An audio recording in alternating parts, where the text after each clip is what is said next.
మహాబలేశ్వర స్వామి వెళ్తున్నాం.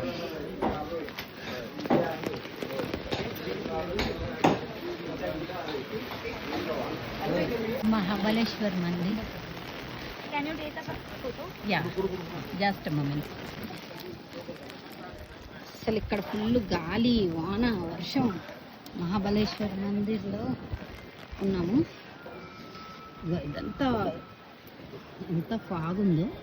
అండ్ ఇదంతా గుడి ప్రాంగణం.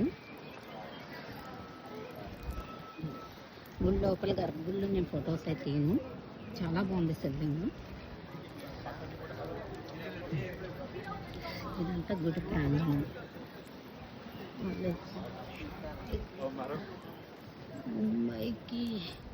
ముంబైకి దూరం కానీ పూణేకి దగ్గర. సో పూణే నుంచి అయితే ఎక్కువ వస్తారు. ట్రెక్కింగ్ అట్లా బాగుంటుంది. But oh my God, it's raining. Rain అయితే చాలా ఎక్కువ వస్తుంది. అది